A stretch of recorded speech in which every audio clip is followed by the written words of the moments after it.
Again, it's pretty easy and simple to make, and it's made mostly from trash. Let's see how I made it. Welcome to the workbench, ladies and gentlemen. Grab some chipboard and draw some organic shapes to it with a pencil.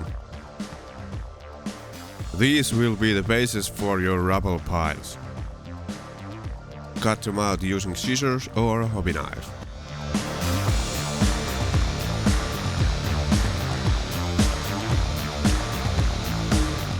The jagged edges doesn't really matter because you're gonna use modeling compound to make up the shape of the pile, so they will be hidden. Go to your kitchen and get some aluminium foil. This will fill the pile so it doesn't take so much modeling compound. Squeeze them to a shape that has a flat bottom and glue them down with PVA glue.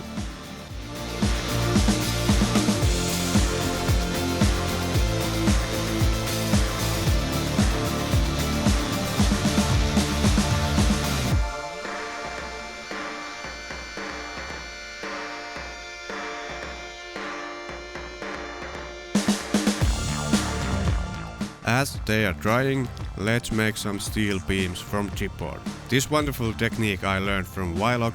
If you haven't seen any of his videos, go check them out. Link in the description.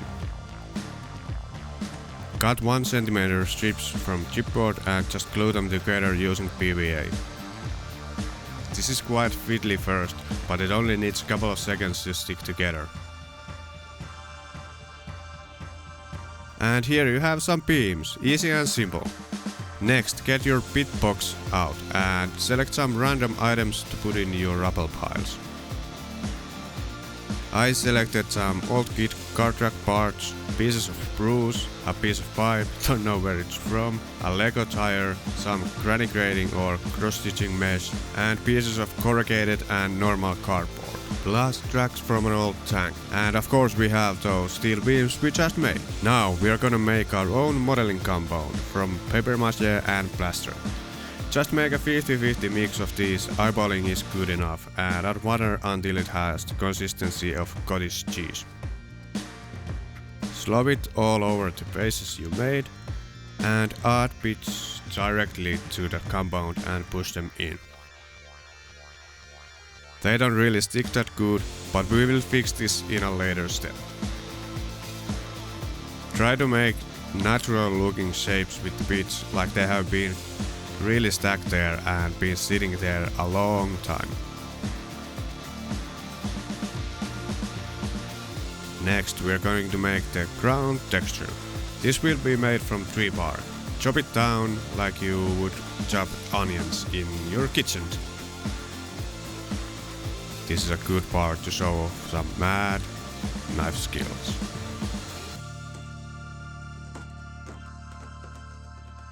When you're satisfied by the size of the bark pieces, just glue them on all the white parts of the pile and seal them in using a 50-50 mix of water and PVA glue, with a couple of drops of dish soap.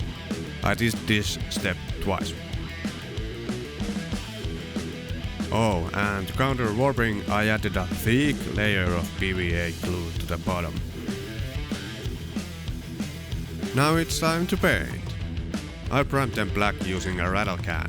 Didn't film this, sorry. And as you can see, I got a new house and have a new hobby space in my garage, so that's why the scene is different. Got this chocolatey brown paint from the hardware store for some other product in the house, and this will be used to base coat the ground. To add some color, I used these paints randomly on the panels and corrugated cardboard bits. 2 coats were needed. Next, I dry brushed all the metal parts with this dark metallic color. I think it's called graphite. Then with a lighter silver, with this I did the colored panels too.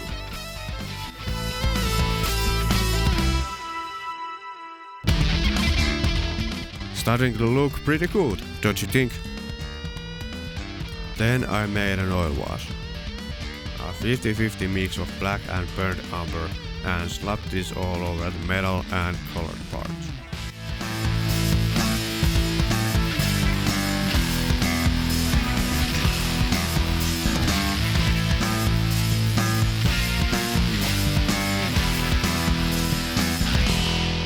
Lastly, I dry brushed again with silver to make some highlights, this time focusing more on the corners of the parts.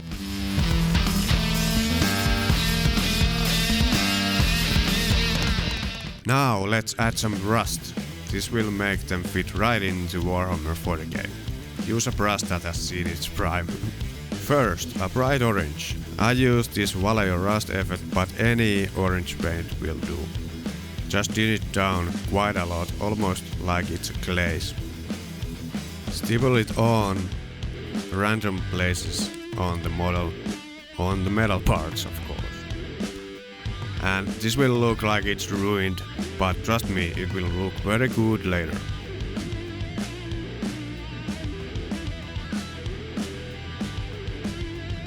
For the second coat I mixed some raw umber to the orange and thin it down a lot. Stipple this on top of the orange, not covering all of the orange, if you know what I mean.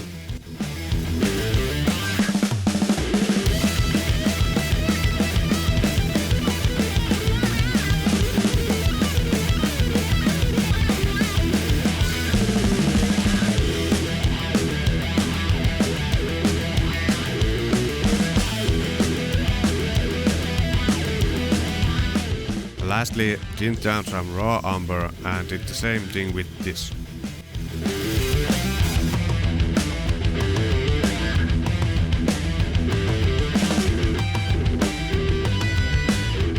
I wasn't really happy with the result, so I did this step once more with burnt umber, and boy, what a difference it made. Remember, don't settle for something you don't like. To finish the ground, I mixed 1 part raw umber and 1 part white and dry brushed it until I was satisfied with the ground.